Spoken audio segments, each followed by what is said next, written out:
ಹೇಗಿರ್ತೀನಿ, ಸ್ವತಂತ್ರವಾಗಿರ್ತೀನಿ, ಭಾಳ ಫ್ರೀಯಾಗಿ ಮಾತಾಡ್ತೀನಿ. ಹಲ್ಲೆಲೂಯಾ. ನಿಮಗೇನಾದರೂ ಬೇಜಾರಾಗುತ್ತಾ?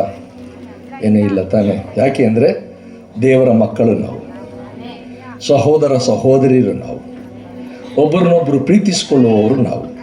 ಆ ಋಣವೇ ಹೊರತು ಬೇರೆ ಯಾವ ಋಣ ಇಲ್ಲ ಅಂತ ಹೇಳಿ ರೋಮಪತ್ರಿಕೆ 13ನೇ ಅಧ್ಯಾಯ 8ನೇ ವಚನದಲ್ಲಿ ಬರೆದಿದೆ. ಆದ್ದರಿಂದ ಆ ಪ್ರೀತಿಸಿಕೊಳ್ಳುವಂಥ ಋಣ ನಮ್ಮ ಮೇಲೆ ಇರುವುದರಿಂದ ನಾವು ಒಬ್ರಿಗೊಬ್ರನ್ನ ನಾವು ಪ್ರೀತಿಸಿಕೊಳ್ಳೋಣ.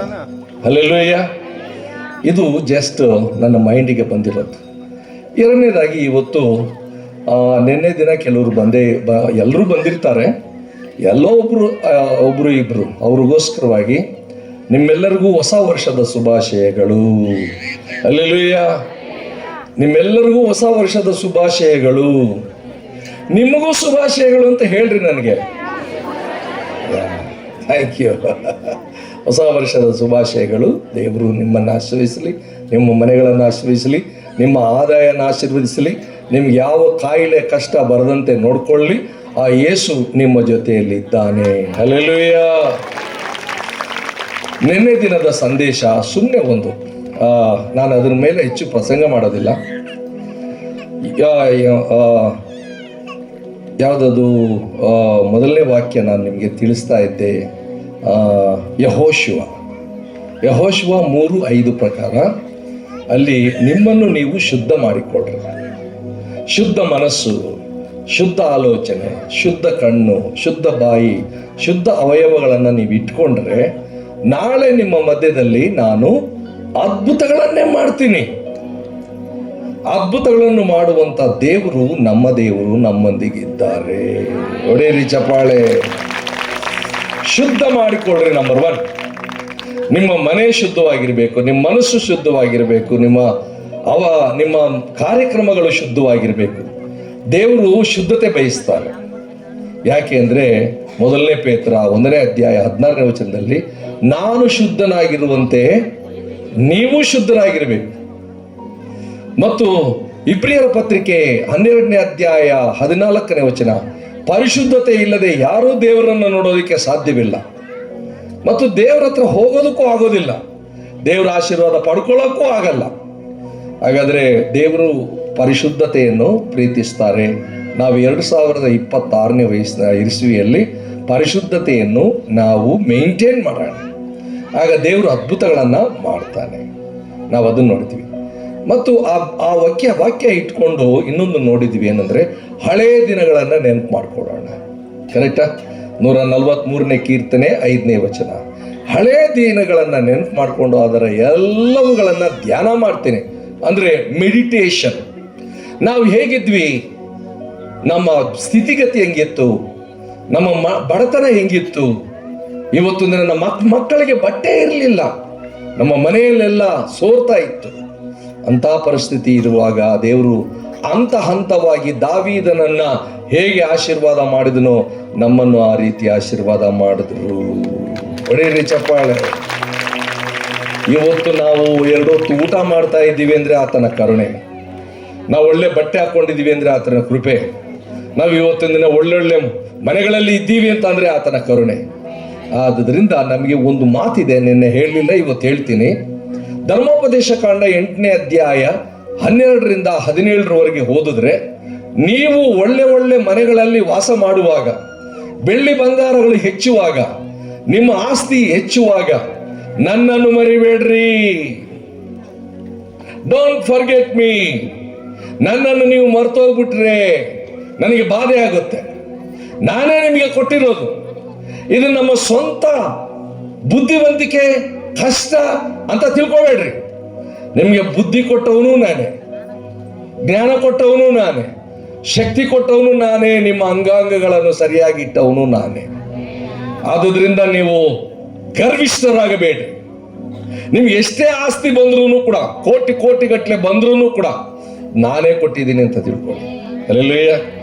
ನಿಮ್ಗೆ ಇವತ್ತು ದಿನ ಒಳ್ಳೆ ಮನೆ ಇದೆ ಅಂದರೆ ದೇವ್ರು ಹೇಳ್ತಾ ಇದ್ದಾನೆ, ನಾನೇ ಕೊಟ್ಟಿದ್ದು ಒಳ್ಳೆ ಮನೆ.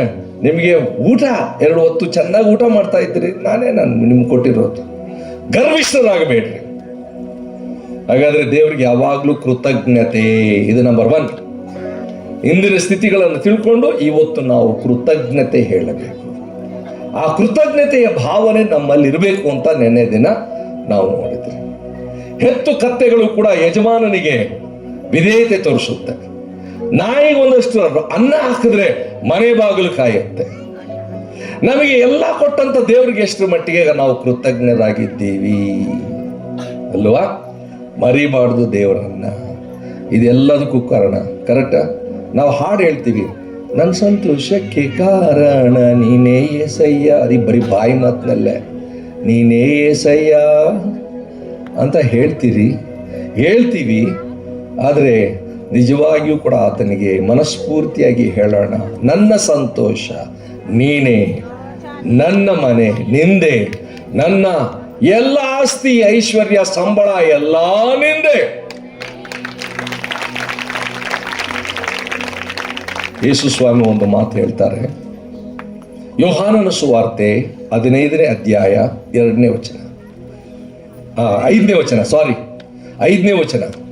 ನನ್ನನ್ನು ಬಿಟ್ಟು ನೀವು ಏನು ಮಾಡೋದಿಲ್ಲ. Without me you do nothing. ನಿಮ್ಮಿಂದ ಏನು ಸಾಧ್ಯ ಆಗೋದಿಲ್ಲ. ನಾನಿದ್ರೇನೆ ನಿಮಗೆಲ್ಲ ಜಯ. ನೀವು ಓದ ಕಡೆಗಳಲ್ಲೆಲ್ಲ ಜಯ. ಆರೋಗ್ಯದಾಯಕನು ನಾನೇ. ವಿಮೋಚನೆ ಕಾಂಡ 15:26.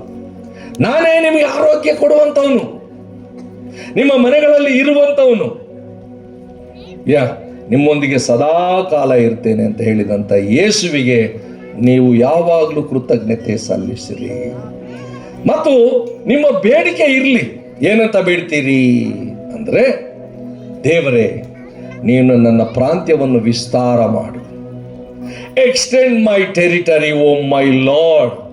ಹೌದು, ನಮ್ಮ ಪ್ರಾರ್ಥನೆ ಜಾಸ್ತಿ ಆಗ್ಬೇಕು. ಇನ್ನು ಮೇಲೆ ನಮ್ಮ ಪ್ರಾರ್ಥನೆ ಸ್ವಲ್ಪ ಮಾಡ್ತಿದ್ವೇನೋ, ಸ್ವಲ್ಪ ಜಾಸ್ತಿ ಮಾಡಬೇಕು.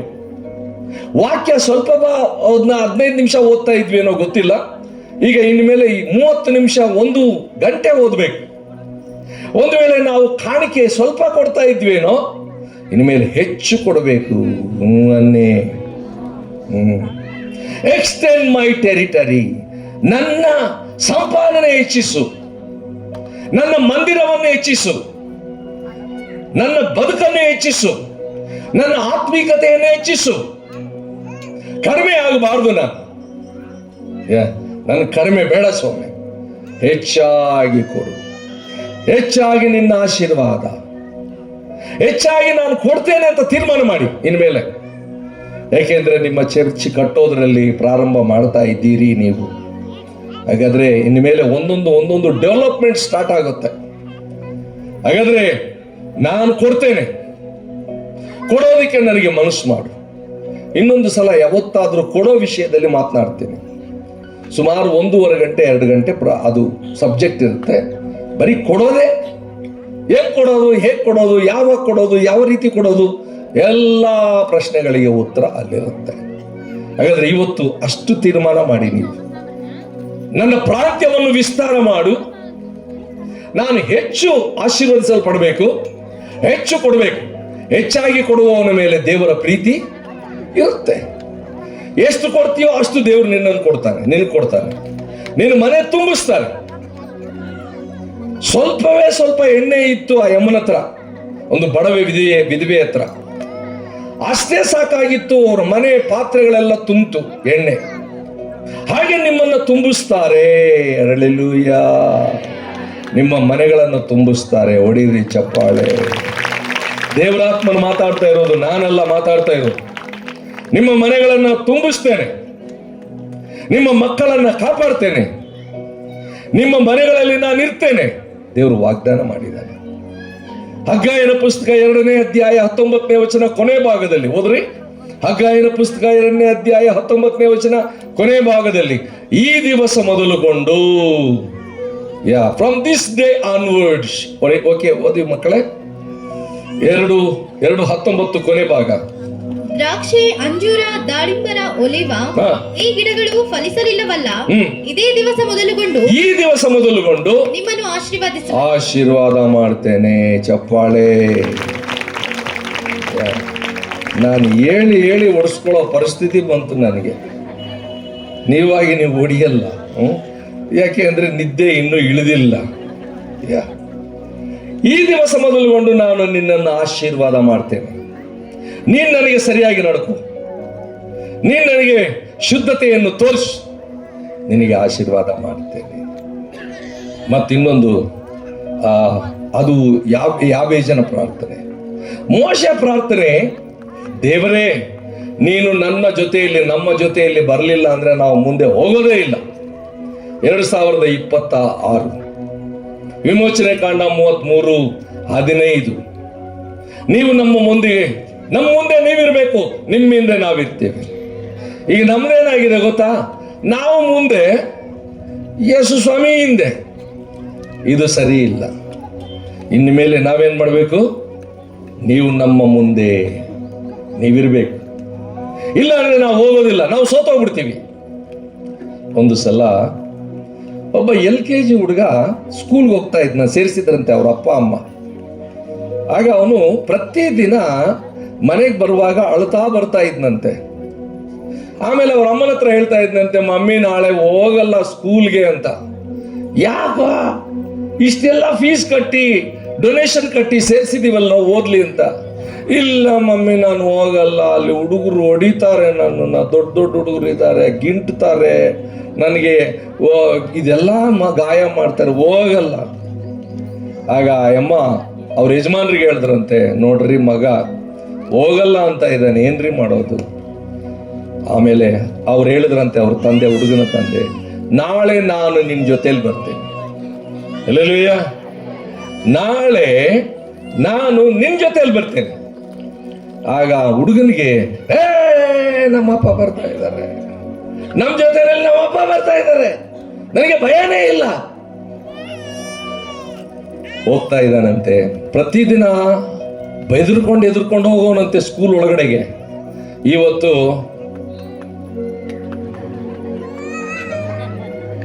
ಬರ್ರ, ಯಾರಾದ್ರೂ ಬರ್ತೀರೇನಾ? ಅಲ್ಲ, ಇವನ ಇಷ್ಟು ದಿನ ಎದುರ್ತಾ ಇರೋನು ಇವತ್ತೇನಾಯ್ತು ನಿನಗೆ?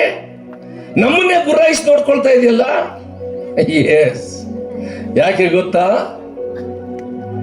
ಅಲ್ಲಿ ನೋಡ್ರಿ, ನನ್ನ ಜೊತೆಯಲ್ಲಿ ಯಾರಿದ್ದಾರೆ? ಯಾರು ಅವರು? ನಮ್ಮಪ್ಪ. ಓಡೋಗ್ಬಿಟ್ರಂತೆ. ಅವರಪ್ಪ ಜಾನ್ ಬಾಬು ವ್ಯಕ್ತಿ ಜೊತೆಯಲ್ಲೇ ಇದ್ರಂತೆ. ಮೀಸೆ, ದೊಡ್ಡ ಮೀಸೆ. ನೋಡಿದ ತಕ್ಷಣ ಒಬ್ರು ಅವನ ಹತ್ರಕ್ಕೆ ಬರ್ಲಿಲ್ವಂತೆ. ಇದೇ ನಿಮ್ಗಾಗೋದು. ಹಲ್ಲೆಲೂಯಾ. ನಿಮ್ಮ ಅಪ್ಪ ನಿನ್ನ ಜೊತೆಯಲ್ಲಿ ಬಂದ್ರೆ ನಿನಗೆ ಯಾವ ಹೆದರಿಕೆನೂ ಇರಲ್ಲ, ಸೈತಾನನು ಬರೋದೇ ಇಲ್ಲ. ಬಂದ್ರೂ ಓಡೋಗ್ಬಿಡ್ತಾನ. ನನ್ನ ಪ್ರಿಯ ದೇವರ ಮಕ್ಕಳೇ, ಯೇಸು ಸ್ವಾಮಿ ನಿಮ್ಮ ಜೊತೆಯಲ್ಲಿರಲಿ, ಜೊತೆಯಲ್ಲಿ ಕರ್ಕೊಂಡು ಹೋಗಿ ಪ್ರತಿದಿನ. ದೇವರೇ, ನೀನು ನನ್ನೊಂದಿಗಿರಪ್ಪ, ನಾನು ನಿನ್ನ ಮಗಳಿದ್ದೀನಿ, ನಿನ್ನ ಮಗ ಇದ್ದೀನಿ, ನಿನ್ನನ್ನು ಬಿಟ್ಟು ನಾನು ಬಾಳಲಾರೆ, ನಿನ್ನನ್ನು ಬಿಟ್ಟು ನಾನು ಬಾಳಲಾರೆ. ಓ ಯೇಸುವೆ, ನನಗೆ ತಂದೆಯಾಗಿ, ನನ್ನ ತಾಯಿಯಾಗಿ, ಗುರುವಾಗಿ ನನಗೆ ಕಲಿಸ್ಕೊಡು ಸ್ವಾಮಿ ಅಂತ ನೀವು ಪ್ರಾರ್ಥನೆ ಮಾಡಿದ್ರೆ ತಥಾಸ್ತು ಅಂತಾನೆ ದೇವರು. ಹಲ್ಲೆಲೂಯಾ. ನಿನ್ನ ಜೊತೆಯಲ್ಲಿ ನಾನು ಬರ್ತೀನಿ ಅಂತ ಹೇಳ್ತಾನೆ. ಹಾಗೆ ತಂದೆಯ ಜೊತೆಯಲ್ಲಿ ಇದ್ದರೆ ನಿಮಗೆ ಕಂಫರ್ಟ್. ಒಂದು ಮಗು ತಾಯಿ ಜೊತೆನೋ ತಂದೆ ಜೊತೆನೆಲ್ಲೋ ಎದೆ ಮೇಲೆ ಮಲಗ್ಕೊಂಡ್ರೆ ಎಷ್ಟು ಖುಷಿಯಾಗಿ ನಿದ್ದೆ ಮಾಡುತ್ತೆ ಗೊತ್ತಾ? ಅದೇ ಅಟ್ಮಾಸ್ಫಿಯರ್ ನಿಮಗೆ ಬರಲಿ. ನಿನ್ನೆ ದಿನ ನಾವಿದೆಲ್ಲ ಕಲ್ತ್ಕೊಂಡು, ದಾವೀದನ ಪ್ರಾರ್ಥನೆ, ಸೊಲೊಮೋನನ ಪ್ರಾರ್ಥನೆ, ಅವೆಲ್ಲ ಹೇಳ್ತಾ ಇದ್ರೆ ಇದೇ ಮೆಸೇಜ್ ಆಗುತ್ತೆ. ಅದರಿಂದ ಇಷ್ಟಕ್ಕೆ ಇರಲಿ. ಇವತ್ತು ಇನ್ನೊಂದು ವಿಶೇಷವಾದಂಥ ಸಂದೇಶ ಹೇಳಿ ನಾನು ಪ್ರಯಾಣ ಮಾಡೋದಕ್ಕಿದ್ದೇನೆ. ನನಗೋಸ್ಕರ ನೀವು ಪ್ರಾರ್ಥನೆ ಮಾಡಿ. ನಿಮ್ಮೆಲ್ಲರಿಗೋಸ್ಕರ ನಾನು ಪ್ರಾರ್ಥನೆ ಮಾಡ್ತೇನೆ. ನಿನ್ನೆ ದಿನ ಪಾಸ್ಟ್ ಒಂದು ಒಳ್ಳೆ ಮಾತು ಹೇಳಿದ್ರು, ನಿಮ್ಮೆಲ್ಲರ ಹೆಸರು ನಮ್ಮ ಹೃದಯದಲ್ಲಿದೆ. ಚೆನ್ನಾಗಿತ್ತು ಅಲ್ಲ ಹೇಳಿದ್ದು? ನೀವೆಲ್ಲರೂ ನಮ್ಮ ಮನಸ್ಸಿನಲ್ಲಿರೋದ್ರಿಂದ ಹೆಸರು ಬರೆಯಲ್ಲ. ಸುಮ್ಮನೆ ನೀವೆಲ್ಲರೂ ನಮ್ಮ ಹತ್ರ ಇದ್ದೀರಿ. ಓಕೆ, ನಿಮಗೋಸ್ಕರ ನಾವು ಪ್ರಾರ್ಥನೆ ಮಾಡ್ತೀವಿ. ಆಮೇಲೆ ಬೇತೇಲ್ ಸಭೆ ನಿಮ್ಮ ಸಭೆ, ಇದು ದೇವರ ಸಭೆ. ದೇವರು ನಿಮಗೆ ಕೊಟ್ಟಿದ್ದಾರೆ. ವಿಶ್ವಾಸಿಗಳ ಸಮೂಹವೇ ಸಭೆ, ಅದು ಬೇತೇಲ್. ಬೇತೇಲ್ ಅಂದ್ರೆ ಅರ್ಥ ಏನು ಅಂದ್ರೆ ನಿಮಗೆ ಗೊತ್ತೇ ಇದೆ, ದೇವರ ಮನೆ, ದೇವರಿರುವ ಸ್ಥಳ. ಇದು ನಿಶ್ಚಯವಾಗಿ ದೇವರಿರುವ ಸ್ಥಳ. ಈ ಸ್ಥಳ ಭಯಂಕರವಾದದ್ದು. ಇಲ್ಲಿಗೆ ಬರುವಂತವರಿಗೆ ಕಾಯಿಲೆ ವಾಸಿ ಆಗುತ್ತೆ, ಕಷ್ಟ ತೀರುತ್ತೆ, ಕಣ್ಣೀರು ಹೋಗುತ್ತೆ, ಸಮಸ್ಯೆಗಳು ತೀರುತ್ತೆ, ಎಲ್ಲಾ ವಿಧವಾದಂತ ನೋವುಗಳಿಂದ ಪರಿಹಾರ ಆಗುತ್ತೆ. ಒಡೇರಿ ಚಪ್ಪಾಳೆ. ಇದರಿಂದ ಇದು ಬೇತೇಲ್, ಈ ಮನೆ ದೇವರ ಮನೆ. ಈ ನಮ್ಮೆಲ್ಲರಿಗೂ ಕೊಟ್ಟಿದ್ದಾರೆ. ನಮಗೊಬ್ಬರು ಪಾಸ್ಟರ್ನ ಕೂಡ ನೇಮಿಸಿದ್ದಾರೆ, ಕುರುಬನನ್ನು ನೇಮಿಸಿದ್ದಾರೆ. ಆ ಕುರುಬನ ಮಾತನ್ನು ಕೇಳ್ರಿ ಅಂತ ಇಬ್ರಿಯ ಪತ್ರಿಕೆ 13ನೇ ಅಧ್ಯಾಯ 17ನೇ ವಚನ, 7ನೇ ವಚನ ಮತ್ತು 17ನೇ ವಚನ ಎರಡೂ ಕಡೆಗಳಲ್ಲೂ ಬರೆಯಲ್ಪಟ್ಟಿದೆ. ನಿಮ್ಮ ಸಭಾನಾಯಕನ ಮಾತನ್ನು ನೀವು ಕೇಳ್ರಿ, ಅವರನ್ನು ಹಿಂಬಾಲಿಸಿರಿ, ಅವರೊಂದಿಗಿರ್ರಿ, ಅವರ ಜೊತೆಯಲ್ಲಿ ನೀವು ಕೆಲಸ ಮಾಡಿ ನನ್ನೊಂದಿಗೆ. ಇವತ್ತು ಇನ್ನೊಂದು ವಿಷಯದಲ್ಲಿ ನಾನು ಮಾತಾಡ್ತೇನೆ. ರೋಮಾ ಪತ್ರಿಕೆ ತೆಗೆಯೋಣ. ರೋಮನ್ಸ್ ಚಾಪ್ಟರ್ 12 1, 2 ಅಷ್ಟೇ, 2 ವಚನ. ಒಂದು ವೇಳೆ ಈ ಒಂದು ಸಂದೇಶ ನೀವು ಕೇಳಿಸ್ಕೊಂಡಿರ್ಬೋದು, ಆದರೂ ಕೂಡ ನಾವು ಈ ದಿನ ಹೊಸದಾಗಿ ಕೇಳಿಸ್ಕೊಳ್ಳೋಣ. ಇದರಲ್ಲಿ 7 ವಿಷಯಗಳು ನಮಗೆ ಆಶೀರ್ವಾದಗಳು ಬರೆಯಲ್ಪಟ್ಟಿದೆ. ಈ 7 ಕೂಡ ನಾವು ಬರೆದಿಟ್ಕೊಂಡು ಧ್ಯಾನ ಮಾಡಿ ನಮ್ಮ ಸ್ವಂತ ಮಾಡ್ಕೊಳ್ಬೇಕು. ಅದು ಏನು ಅನ್ನೋದನ್ನ ನಿಮಗೆ ನಾನು ತಿಳಿಸೋದಿಕ್ಕೆ ಇಷ್ಟಪಡ್ತೇನೆ. 2 ವಚನ, 7 ಆಶೀರ್ವಾದ ಮುಗಿಸ್ಕೊಂಡು ದೇವರ ಆಶೀರ್ವಾದ ಪಡ್ಕೊಂಡು ನಾವು ಸಮಾಧಾನವಾಗಿ ಅನ್ಯೋನ್ಯ ಭೋಜನ ಮಾಡಿಕೊಂಡು ನಮ್ಮ ಮನೆಗಳಿಗೂ. ಇದೆಯಾ ಭೋಜನ? ಇದೆಯಾ ಊಟ? ಇದೆಯಂತೆ. ನಾನು ತಪ್ಪು ಹೇಳಿದ್ನೇನೋ ಅನ್ಕೊಂಡೆ. ಇದೆಯಂತೆ, ಚಿಂತೆ ಮಾಡಬೇಡ್ರಿ. ಊಟಕ್ಕೋಸ್ಕರ ಊಟ ಇದೆ, ಎಲ್ರಿಗೂ ಇದೆ, ಸಮೃದ್ಧಿಯಾಗಿ ದೇವರು ಕೊಟ್ಟಿದ್ದಾನೆ. ಮೊದಲನೇ ದಿನ ದೇವರ ಮನೆಯಲ್ಲಿ ಊಟ ನಿಮಗೆ. ಅಲ್ಲೆಲ್ಲಯ್ಯ, ದೇವರ ಮನೆಯಲ್ಲಿ ನಿಮಗೆ ಊಟ ಇರೋದ್ರಿಂದ ಆರಾಮಾಗಿ ಊಟ ಮಾಡ್ರಿ. ಅದು ಆಶೀರ್ವಾದದ ಊಟ, ನಿಮಗೆ ಸಂತೋಷದ ಊಟ, ಸಮಾಧಾನದ ಊಟ, ದೇವರು ಕೊಡುವಂತ ಊಟ, ದೇವರ ಊಟ. ಈಗ ವಾಕ್ಯದ ಊಟ ನೋಡೋಣ. ಅನ್ನಿ, ಏನಂತಿರೋ ಏನ ಅನ್ನು ಅಂತ ಅನ್ಸ್ಕೋಬೇಕು. ಓಕೆ, 12ನೇ ಅಧ್ಯಾಯ 1ನೇ ವಚನ ಮತ್ತು 2ನೇ ವಚನ ಮಾತ್ರ ನಾವು ಓದ್ಕೊಳ್ಳೋಣ. ಆದದರಿಂದ ಸಹೋದರರೇ, ದೇವರ ಕನಿಕರವನ್ನು ನಿಮ್ಮ ನೆನಪಿಗೆ ತಂದು ನಿಮ್ಮನ್ನು ಬೇಡಿಕೊಳ್ಳುವುದೇನೆಂದರೆ, ನೀವು ನಿಮ್ಮ ದೇಹಗಳನ್ನು ದೇವರಿಗೆ ಮೀಸಲಾಗಿಯೂ ಮೆಚ್ಚುಗೆಯಾಗಿಯೂ ಇರುವ ಸಜೀವ ಯಜ್ಞವಾಗಿ ಅರ್ಪಿಸಿರಿ. ಇದೇ ನಿಮ್ಮ ವಿವೇಕ ಪೂರ್ವಕವಾದ ಆರಾಧನೆಯು. ಇಹಲೋಕದ ನಡವಳಿಕೆಯನ್ನು ಅನುಸರಿಸದೆ ನೂತನ ಮನಸ್ಸನ್ನು ಹೊಂದಿಕೊಂಡು ಪರಲೋಕ ಭಾವದವರಾಗಿರಿ. ಈಗಾದರೆ ದೇವರ ಚಿತ್ತಕ್ಕನುಸಾರವಾದದ್ದು, ಅಂದರೆ ಉತ್ತಮವಾದದ್ದು, ಮೆಚ್ಚುಗೆಯಾದದ್ದು, ದೋಷವಿಲ್ಲದ್ದು ಯಾವದೆಂದು ವಿವೇಚಿಸಿ ತಿಳಿದುಕೊಳ್ಳಿರಿ. Thank you. ಪ್ರಾರ್ಥನೆ. ತಂದೆಯೇ, ಈ ಮಾತುಗಳನ್ನು ನಮ್ಮ ಮುಂದೆ 2026ಕ್ಕೆ ಇಟ್ಟಿದ್ದೀರಿ. ಇದು ಸ್ವಸ್ಥ ಬೋಧನೆಗಳಲ್ಲಿ ವಿಶೇಷವಾದ 2 ವಚನ. ಇದರಲ್ಲಿ 7 ಸಂಗತಿಗಳನ್ನು ನಮಗೆ ಬರೆಸಿಟ್ಟಿದ್ದೀರಿ. ಅದನ್ನು ನಾವು ಧ್ಯಾನ ಮಾಡಿ ಅದರಂತೆ ನಡ್ಕೊಳ್ಳೋದಕ್ಕೆ ಸಹಾಯ ಮಾಡು. ನೀವು ನಮ್ಮನ್ನು ಕೈ ಬಿಡದೇ ಇರುವ ದೇವರಾಗಿದ್ದಕ್ಕಾಗಿ ನಿಮ್ಮನ್ನು ಕೊಂಡಾಡುತ್ತಾ ಬೇತೇಲ್ ಸಭೆಯಲ್ಲಿ ನೀನು ಮಾತನಾಡು. ಕರ್ತನಾದ ಯೇಸು ಕ್ರಿಸ್ತನ ಹೆಸರಿನಲ್ಲಿ ಬೇಡ್ತೇನೆ ತಂದೆ. ಆದುದರಿಂದ ಅಂತ ಹೇಳಿದ್ದಾರೆ, ಬರೆಯಲ್ಪಟ್ಟಿದೆ, ಅದು ಪ್ರಾರಂಭ ಆಗಿದೆ. ಆದುದರಿಂದ ಅಂದ್ರೆ ಅರ್ಥ ಏನ್ ಗೊತ್ತಾ? 11ನೇ ಅಧ್ಯಾಯ ಕಂಟಿನ್ಯೂಷನ್. ಅದು 11ನೇ ಅಧ್ಯಾಯದಲ್ಲಿ ಏನಿದೆ ಅಂತ ಅಂದ್ರೆ, ನಾವು ಅರ್ಹತೆ ಇಲ್ಲದೆ ಇರುವಂತವ್ರನ್ನ ದೇವರು ತನ್ನ ಜೊತೆಗೆ ನಮ್ಮನ್ನ ಎಳ್ಕೊಂಡಿದ್ದಾನೆ. ಕಾಡು ಎಣ್ಣೆ ಆಗಿರುವಂತ ನಮ್ಮನ್ನ, ಕಾಡು ಎಣ್ಣೆ ಮರದಂತೆ ಇರುವ ನಮ್ಮನ್ನ ಊರು ಮರದ ಈ ಊರು ಎಣ್ಣೆ ಆಗಿರುವಂತ ಮರಕ್ಕೆ ಕಸಿ ಕಟ್ಟಿಕೊಂಡಿದ್ದಾನೆ. ನಮಗೆ ಸ್ವರ್ಗ, ನಮಗೆ ನಿಜವಾಗಿಯೂ ಕೂಡ ಹೋಗುವಂತ ಮಾರ್ಗ ಗೊತ್ತಿರಲಿಲ್ಲ. ನಿಜವಾಗಿಯೂ ಸುಖ ಸಂತೋಷವಾಗಿರೋದು ಗೊತ್ತಿರಲಿಲ್ಲ. ನಮಗೆ ನಿಜವಾಗಿಯೂ ಕೂಡ ಒಂದು ನಂಬಿಕೆನೂ ಇರಲಿಲ್ಲ, ಮೂಢನಂಬಿಕೆಯಲ್ಲಿದ್ವಿ. ಅಂತ ಸಮಯದಲ್ಲಿ ದೇವರು ನಮಗೆ ಸತ್ಯವನ್ನು ತಿಳಿಸಿ ನಮ್ಮನ್ನು ತನ್ನ ಮಕ್ಕಳನ್ನಾಗಿ ಮಾಡಿಕೊಂಡು, ಇಗೋ ನಿಮಗೆ ಪರಲೋಕದ ಬಾಗಿಲುಗಳನ್ನು ನಿಮ್ಮ ಮುಂದೆ ಇಟ್ಟಿದ್ದೇನೆ, ನಾನು ತೆರೆದಿದ್ದೇನೆ, ಅಲ್ಲಿಗೆ ನೀವು ಬರ್ಬೋದು ಅಂತ ಅಂದ್ಬಿಟ್ಟು ಹೇಳಿ ಮಕ್ಕಳನ್ನಾಗಿ ಮಾಡಿಕೊಂಡಿರುವುದರಿಂದ, ಆದುದರಿಂದ ಇಲ್ಲಿಂದ ಕಂಟಿನ್ಯೂಷನ್ ಆಗುತ್ತೆ. ನೀವು 11ನೇ ಅಧ್ಯಾಯ ಓದಿದ್ರೆ ಗೊತ್ತಾಗುತ್ತೆ. ಹಾಗಾದ್ರೆ 10ನೇ ಅಧ್ಯಾಯದಲ್ಲಿ ಇಸ್ರಾಯೇಲ್ಯರನ್ನು ದೇವರು ಬಿಟ್ಟರು. 11ನೇ ಅಧ್ಯಾಯದಲ್ಲಿ ಅನ್ಯರಾಗಿರುವ ನಮ್ಮನ್ನು ಧನ್ಯರನ್ನಾಗಿ ಮಾಡಿದ್ರು. ಆದುದರಿಂದ ನೀವು ಹೆಚ್ಚಿಸ್ಕೊಳ್ಳೋದಿಕ್ಕೆ ಅವಕಾಶ ಇಲ್ಲ ಅಂತ ಹೇಳ್ತಾ, ಆದುದರಿಂದ ನನ್ನ ಪ್ರಿಯ ಸಹೋದರರೇ, ನಾನು ನಿಮಗೆ ಇವಾಗ ಹೇಳ್ತಾ ಇರೋದೇನು ಅಂದ್ರೆ, ದೇವರ ಕನಿಕರ ನಂಬರ್ 1. ಹಲ್ಲೆಲೂಯಾ. ದೇವರ ಕನಿಕರವನ್ನು ನೆನಪಿಗೆ ತಂದುಕೊಂಡು ನಾನು ನಿಮ್ಮನ್ನು ಬೇಡಿಕೊಳ್ಳುತ್ತಿದ್ದೇನೆ. I urge you for compassionate, ಅಂದ್ರೆ ದೇವರ ಕರುಣೆ, ಮರ್ಸಿ, ಅದನ್ನ ನಿಮ್ಮ ಮುಂದೆ ಇಟ್ಟು ನಾನು ಬೇಡಿಕೊಳ್ತಾ ಇದ್ದೀನಿ ಅಂತ ಅಪೊಸ್ತಲನಾದ ಪೌಲನು ಪವಿತ್ರಾತ್ಮ ಭರಿತನಾಗಿ ಹೇಳುತ್ತಿದ್ದಾನೆ. ಹಾಗಾದ್ರೆ ಮೊದಲನೇದು ಕನಿಕರ. ಬರ್ಕೊಳ್ಳಿ, ಕನಿಕರ, ದೇವರ ಕನಿಕರ. ನಮ್ಮ ಮೇಲೆ ದೇವರ ಕನಿಕರ ಇದೆ. ಇಲ್ಲಿರುವಂತ ಒಬ್ಬೊಬ್ಬರ ಮೇಲೆ ದೇವರ ಕನಿಕರ ಇದೆ. ದೇವರು ಕರುಣೆಯಿಂದ ನೋಡ್ತಾ ಇದ್ದಾನೆ. ಒಂದು ವೇಳೆ 103ನೇ ಕೀರ್ತನೆ 8ನೇ ವಚನ ಯಾರಾದರೂ ಓದಿದ್ರೆ ಅಲ್ಲಿ ಕರುಣೆಯುಳ್ಳ ತಂದೆ, ದಯವಿಟ್ಟು ಓದ್ತೀರಾ? ಆತನು ಕರುಣೆ ತೋರಿಸುತ್ತಾನೆ. ಓದ್ರಿ. ಯೆಹೋವನ ಕನಿಕರವು, ಕನಿಕರ, ಕನಿಕರದ ತಂದೆ. ಹಾಗಾದ್ರೆ ಅಂತ ಕನಿಕರದ ತಂದೆ ಅಂದ್ರೆ ನಿನ್ನ ಮೇಲೆ ಯಾರೂ ಕೂಡ ಮನ ಮರುಗೋದಿಲ್ಲ. ನೀನ್ ಕಷ್ಟದಲ್ಲಿದ್ರೆ ನೋಡ್ತಾ ಸುಮ್ಮನೆ ಇರ್ತಾರೆ ಹೊರತು ನಿನಗೆ ಸಹಾಯ ಮಾಡಕ್ ಬರದೇ ಇರ್ಬೋದು. ಆದ್ರೆ ದೇವ್ರಂಗಲ್ಲ. ನಿನ್ನ ಕಷ್ಟದಲ್ಲಿ ಆತನೇ ಬಂದು ಕನಿಕರ ತೋರಿಸ್ತಾನೆ. ಕನಿಕರದಿಂದ ಆತನು ನಿನ್ನ ಬಳಿಗೆ ಬರುತ್ತಿದ್ದಾನೆ. ಒಂದು ಸಲ ಮಾರ್ಕನ ಸುವಾರ್ತೆ 8ನೇ ಅಧ್ಯಾಯ 1-2 ವಚನಗಳನ್ನು ಓದಿದ್ರೆ, ಜನರ ಗುಂಪು ಬಂದು ಯೇಸು ಸ್ವಾಮಿಯ ಮಾತುಗಳನ್ನು ಕೇಳಿಸ್ಕೊಳ್ತಾ 3 ದಿನ ಆಗೋಯ್ತು. ಅವರಿಗೆ ಊಟನೂ ಕೊಡ್ಲಿಲ್ಲ, ನೀರು ಕೊಡ್ಲಿಲ್ಲ. ಅದು ಅಡವಿಯಲ್ಲಿ ನೀರು ಸಿಕ್ಕಲ್ಲ, ಊಟನೂ ಸಿಕ್ಕಲ್ಲ. ಅಂತ ಸಂದರ್ಭದಲ್ಲಿ ಯೇಸು ಸ್ವಾಮಿ ಅವರನ್ನ ಓಡ್ತೀರಾ?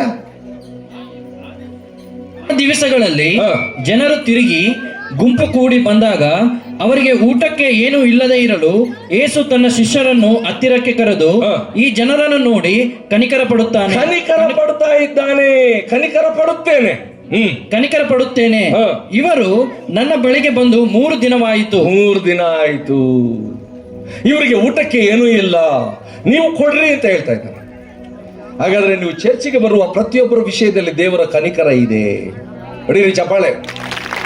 ನಿಮ್ಮ ವಿಷಯದಲ್ಲಿ ನೀವೆಷ್ಟೋ ಕಷ್ಟಪಟ್ಕೊಂಡು ಬೇರೆ ಬೇರೆ ಊರುಗಳಿಂದ ಬರ್ತಾ ಇದ್ದೀರಿ, ಅಲಿತಾ ಇದ್ದೀರಿ, ಕಾಸಿಲ್ಲ ಅಂದ್ರೂ ಬರ್ತಾ ಇದ್ದೀರಿ, ಊಟ ಇಲ್ಲ ಅಂದ್ರೂ ಬರ್ತಾ ಇದ್ದೀರಿ. ಅದನ್ನು ದೇವರು ನೋಡ್ತಾ ಇದ್ದಾನೆ. ನೋಡಿ ನಿಮ್ಮನ್ನ ಕನಿಕರ, ನಿಮಗೆ ಊಟ ಕೊಡೋದಿಕ್ಕೆ ಆತನ ಏರ್ಪಾಟ್ ಮಾಡ್ತಾ ಇದ್ದಾನೆ. ನಿಮ್ಮನ್ನು ಆಶೀರ್ವಾದ ಮಾಡೋದಿಕ್ಕೆ ಏರ್ಪಾಟ್ ಮಾಡ್ತಾ ಇದ್ದಾನೆ ದೇವರು. ಶಿಷ್ಯರಿಗೆ ಹೇಳ್ತಾ ಇದ್ದಾನೆ, ಇವರಿಗೆ ಊಟಕ್ಕೆ ಕೊಡ್ರಿ. ಸ್ವಾಮಿ ಇದು ಅಡವಿ, ಅದೆಲ್ಲ ಗೊತ್ತಿಲ್ಲ, ಊಟಕ್ಕೆ ಕೊಡಿ. ಅವ್ರಿಗೆ ಊಟಕ್ಕೆ ಕೊಡ್ರಿ. ನಿಮಗೆ ದೇವರು ಹೊಟ್ಟೆ ಬಟ್ಟೆ, ನಿಮಗೆ ಆಶ್ರಯ ದೇವರು ಖಂಡಿತ ಕೊಡ್ತಾನೆ. ಹಲ್ಲೆಲೂಯಾ. ನಿಮ್ಮ ಅನ್ನಪಾನಗಳನ್ನು ಆಶೀರ್ವಾದ ಮಾಡ್ತೇನೆ ಅಂತ ಅಂದ್ಬಿಟ್ಟು ಯೆಶಾಯನ ಗ್ರಂಥ 43ನೇ ಅಧ್ಯಾಯ 25ನೇ ವಚನದಲ್ಲಿ ಹೇಳಿದ್ದಾರೆ. ನಿಮ್ಮ ಅನ್ನಪಾನಗಳನ್ನು ನಾನು ಆಶೀರ್ವದಿಸ್ತೇನೆ, ಯಾವ ಬಂಜೆತನ ಬರದ ಹಾಗೆ ನೋಡಿಕೊಳ್ಳುತ್ತೇನೆ, ಯಾವ ರೋಗ ರುಜಿನಗಳು ನಿಮ್ಮ ಮನೆ ಪ್ರವೇಶ ಆಗದಂತೆ ನೋಡಿಕೊಳ್ಳುತ್ತೇನೆ. 91ನೇ ಕೀರ್ತನೆ 10ನೇ ವಚನದಲ್ಲಿ ಒಂದು ವಾಗ್ದಾನ ಮಾಡಿದ್ದಾನೆ, ಯಾವ ಉಪದ್ರವವೂ ನಿನ್ನ ಗುಡಾರಕ್ಕೆ ಬರದಂತೆ ನಾನು ಕಾವಲಾಗಿದ್ದು ನೋಡಿಕೊಳ್ಳುತ್ತೇನೆ. ಹಲ್ಲೆಲೂಯಾ.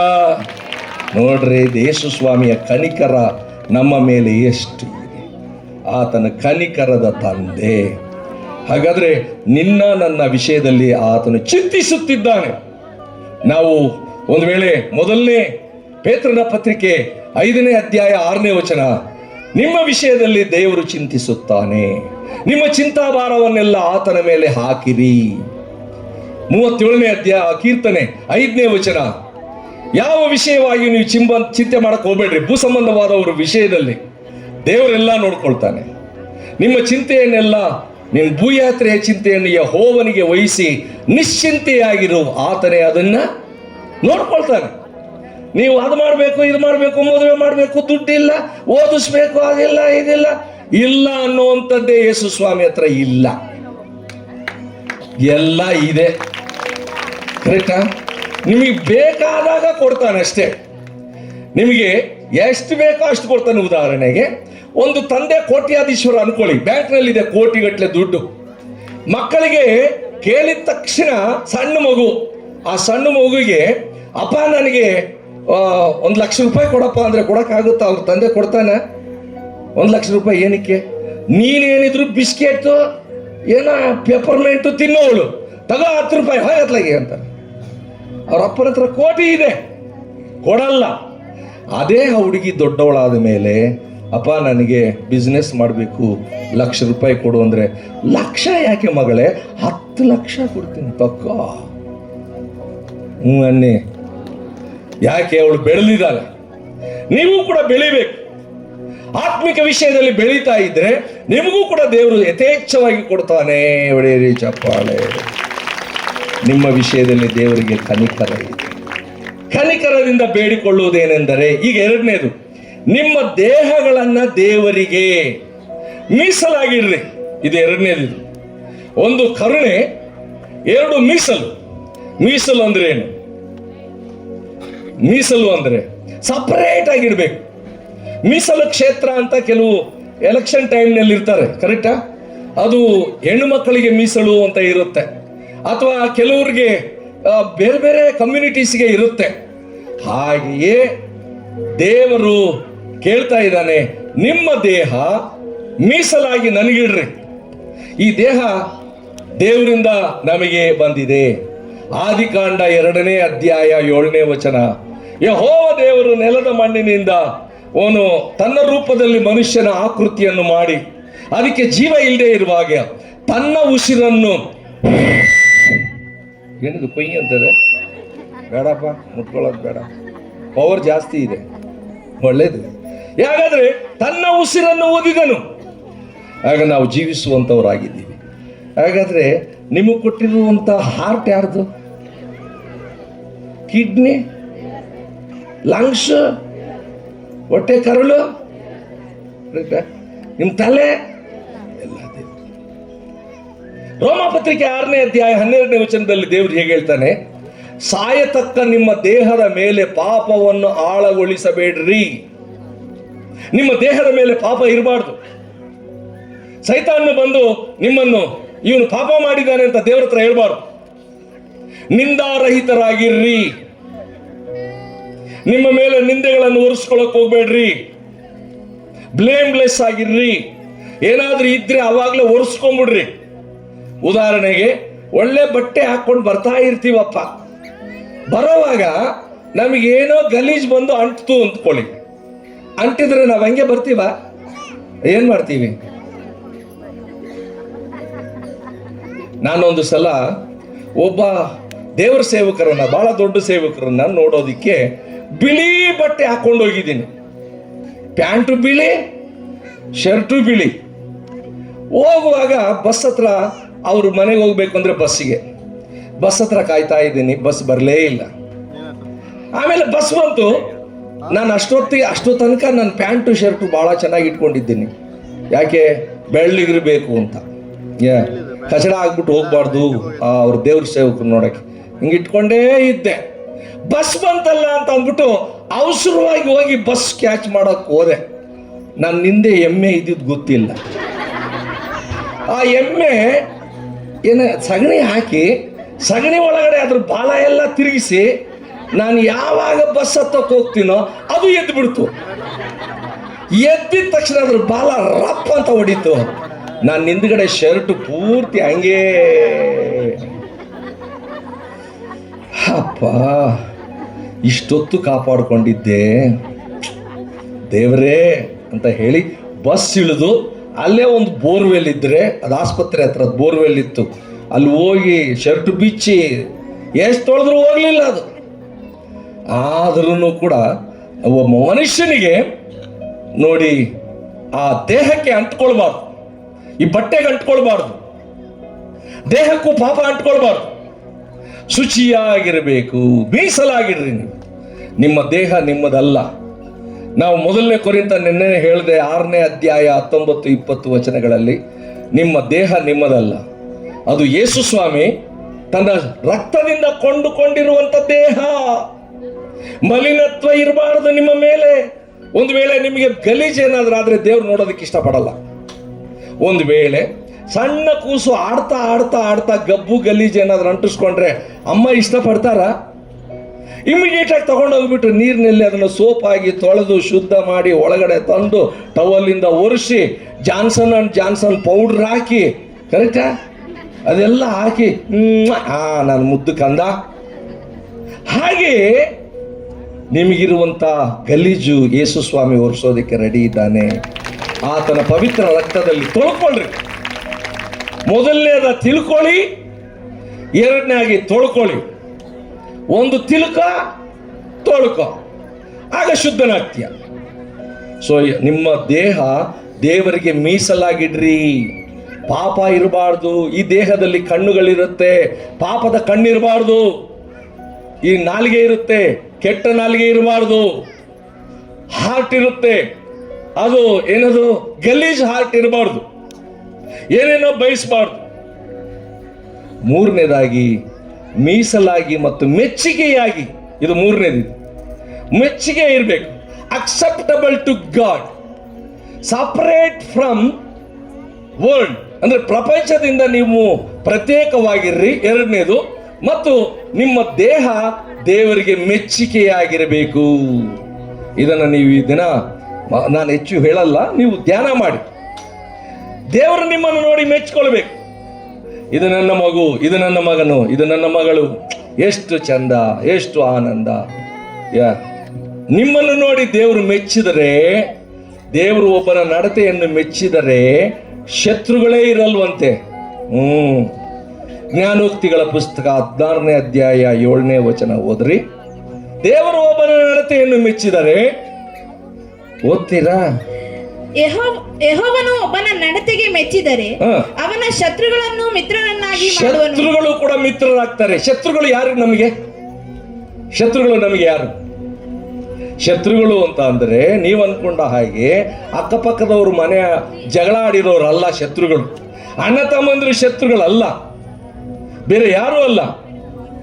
ಬಡತನ ಅನ್ನೋದು ಒಂದು ಶತ್ರು, ಕಾಯಿಲೆ ಅನ್ನೋದು ಒಂದು ಶತ್ರು, ಸೀಟ್ ಸಿಗದೆ ಇರೋದು ಒಂದು ಶತ್ರು, ಮದುವೆ ಆಗದೆ ಇರೋದು ಒಂದು ಶತ್ರು. ಅನ್ನಿ, ಎಷ್ಟು ಬೇಕಾದ್ರೂ ಜೋಡಿಸ್ಕೊಳ್ಳಿ, ನಿಮ್ಮ ಇಷ್ಟ. ಈ ರೀತಿಯಾಗಿ ಇವರೇ ನಿಮ್ಮ ಶತ್ರುಗಳು. ಈ ಶತ್ರುಗಳನ್ನು ನಾನು ಮಿತ್ರನನ್ನಾಗಿ ಮಾಡ್ತೀನಿ ಅಂದ್ರೆ ಏನು ಗೊತ್ತಾ? ಮದುವೆ ಆಗದೆ ಇರೋರ್ಗು ಮದುವೆ ಮಾಡ್ತೀನಿ ನಾನು. ಕಾಯಿಲೆಯಲ್ಲಿರೋರಿಗೆ ಕಾಯಿಲೆ ಬರದಂತೆ ನಾನು ನೋಡ್ಕೊಳ್ತೀನಿ. ನಿಮಗೆ ಸೀಟ್ ಸಿಗಲ್ವಾ? ಅಲ್ಲಿ ನಾನು ಸೀಟ್ ಕೊಡಿಸ್ತೀನಿ. ಉದ್ಯೋಗ ಇಲ್ವಾ? ಉದ್ಯೋಗ ಕೊಡಿಸ್ತೀನಿ ನಾನು. ಅಧಿಕಾರಿಗಳ ಜೊತೆಯಲ್ಲಿ ನಾನು ಮಾತನಾಡ್ತೀನಿ. ಅಧಿಕಾರಿಗಳ ಮನಸ್ಸುಗಳನ್ನು ನಾನು ತಿರುಗಿಸ್ತೇನೆ. ಅಲ್ಲೆಲ್ಲೂಯ್ಯ. ಯಾರಾದರೂ 23ನೇ ಕೀರ್ತನೆ ಅಲ್ಲ, ಜ್ಞಾನೋಕ್ತಿಗಳು 23:1 ಓದ್ರಿ. ರಾಜನ ಸಂಕಲ್ಪಗಳು ಯೆಹೋವನ ಕೈಯಲ್ಲಿರುವಂತ ನೀರಿನ ಕಾಲುವೆ ಅಂತ ಇರುತ್ತೆ ನೋಡ್ರಿ ಮಕ್ಕಳೇ. 23:1 ಅಥವಾ 2? ನೀನು ಅಧಿಪತಿಯ ಸಂಗಡ ಊಟಕ್ಕೆ ಕೂತಿ ಅಲ್ಲ ಅಲ್ಲ ಅಲ್ಲ ಅಲ್ಲ 2ನೇ ವಚನ ಅಥವಾ 22:2. ಅದು ನಾನು ಸ್ವಲ್ಪ ಕನ್ಫ್ಯೂಷನ್ ಇದೆ. ರಾಜನ ಸಂಕಲ್ಪಗಳು ಅಂತ ಇರುತ್ತೆ ನೋಡ್ರಿ, ಹಿಂದೆ ಮುಂದೆ ಇರುತ್ತೆ. ರಾಜನ ಸಂಕಲ್ಪಗಳು ಎಷ್ಟನೇ ವಚನ, ಎಷ್ಟನೇ ಅಧ್ಯಾಯ?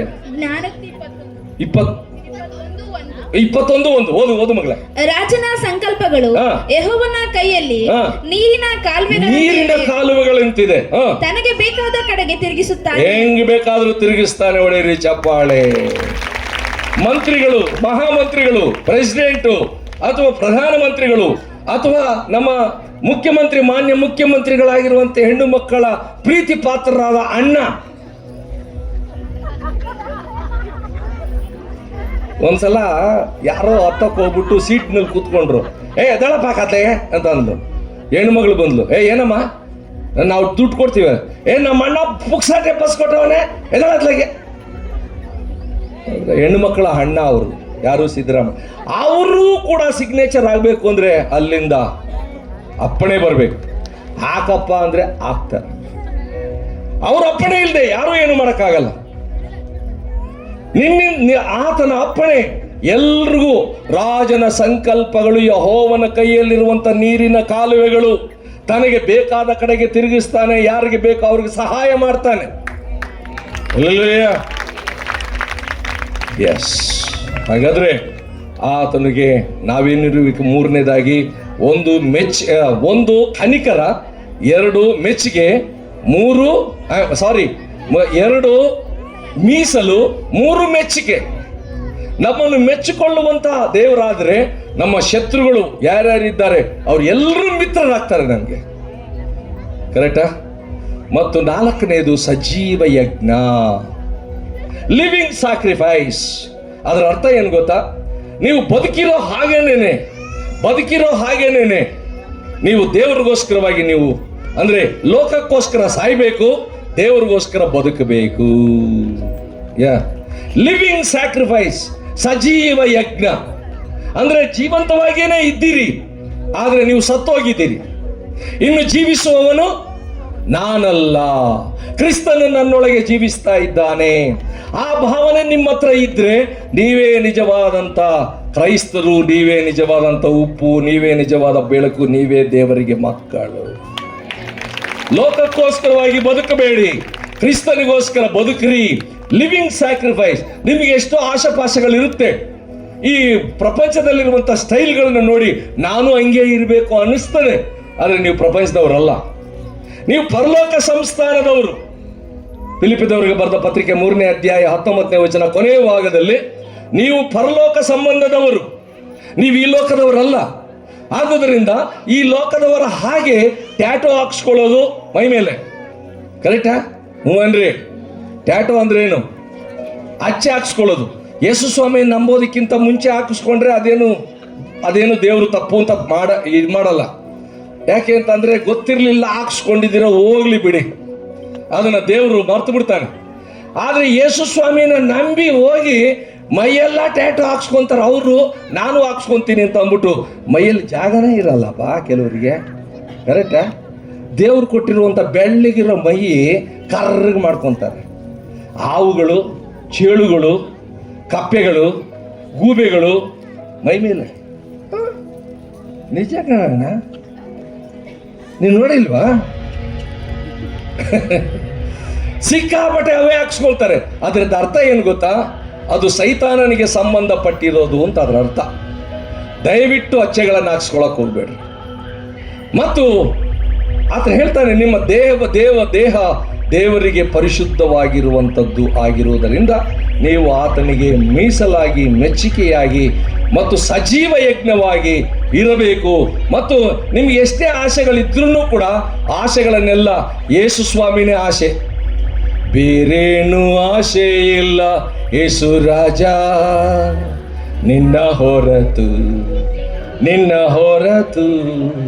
ಅಂಗಡಿನಲ್ಲಿ 10,000 ರೂಪಾಯಿ ಸೀರೆ ನೋಡಿ ಆಸೆ ಬೀಳುತ್ತೆ.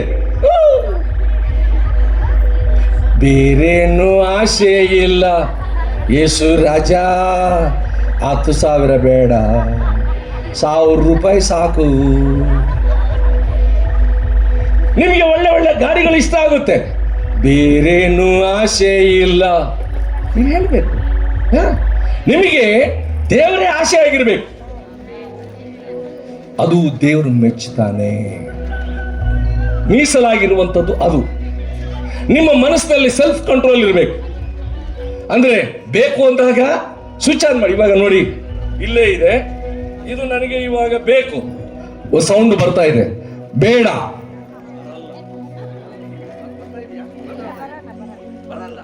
ಯಾಕೆಂದ್ರೆ ನನ್ನ ಬೆರಳತ್ರನೇ ಸ್ವಿಚ್ ಇದೆ. ಅದೇ ಸೆಲ್ಫ್ ಕಂಟ್ರೋಲ್. ಅದೇ ಮಾತಾಡು ಅಂದ್ರೆ ಮಾತಾಡುತ್ತೆ, ಬೇಡ ಅಂದ್ರು ಬಿಟ್ಟು. ನೀನು ಅಷ್ಟೇ, ನೋಡಿದ್ದನ್ನೆಲ್ಲ ಬೇಕು ಅಂತ ಹೇಳ್ಬಾರ್ದು.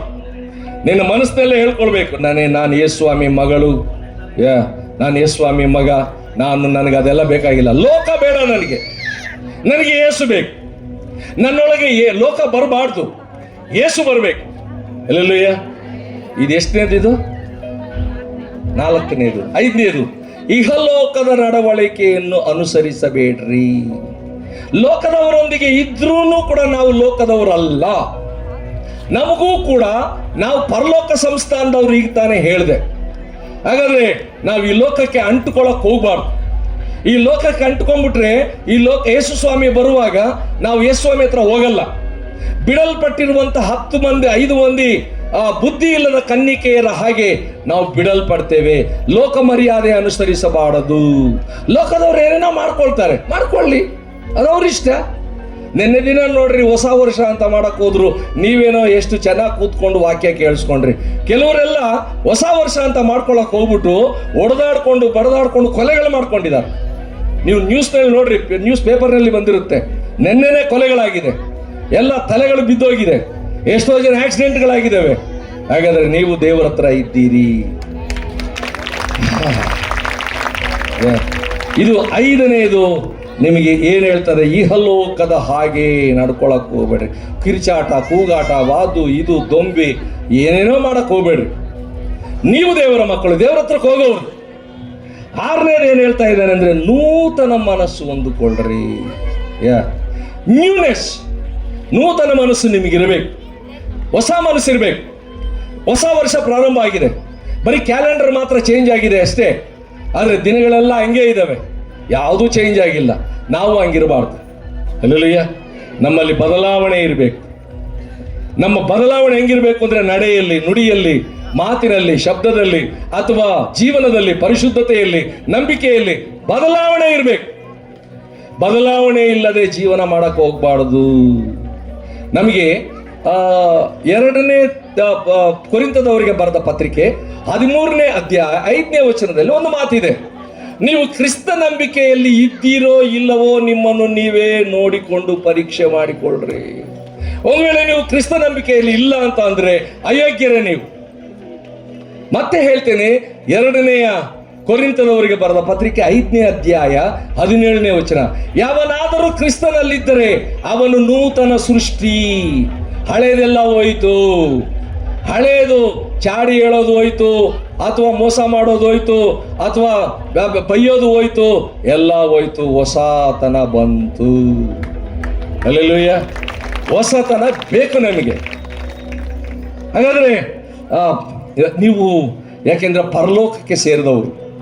ಈ ಹೊಸತನ ಅಂತ ಅಂದ್ರೆ ಒಂದು ಕತೆ ಹೇಳ್ತೇನೆ, ಕತೆ ಹೇಳಿ ನಾನು ಮುಂದುವರಿಸ್ತೇನೆ. ಓಕೆ, ಇನ್ನೊಂದು ಇದೆ, ಅದನ್ನ ಹೇಳಿ ಮುಕ್ತಾಯ ಮಾಡ್ತೇನೆ. ಈ ಚಿಟ್ಟೆ ನೋಡಿದ್ದೀರಾ?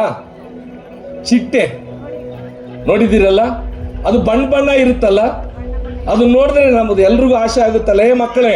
ಹಾಗೆ ನಾವು ಒಂದು ಕಾಲದಲ್ಲಿ ಯಾರಿಗೂ ಇಷ್ಟ ಪಡ್ತಿರ್ಲಿಲ್ಲ, ಯಾರು ನಮ್ಮನ್ನು ಸೇರಿಸ್ತಿರ್ಲಿಲ್ಲ, ದೇವ್ರಿಗೂ ಕೂಡ ಇಷ್ಟ ಆಗ್ತಿರ್ಲಿಲ್ಲ. ಆದ್ರೆ ಚಿಟ್ಟೆ ಆಗಬೇಕು ಅಂದ್ರೆ ಹೇಗೆ ಅಂದ್ರೆ, ಅದು ಹಾರಲ್ಲ, ಯಾವುದೋ ಹುಳ, ಆದ್ರೆ ಹಾರಬೇಕು ಅಂತ ಮನಸ್ಸಾಯ್ತು. ಅದೇನ್ ಮಾಡ್ತು, ಒಂದು ಗೂಡು ಕಟ್ಕೊಳ್ತು.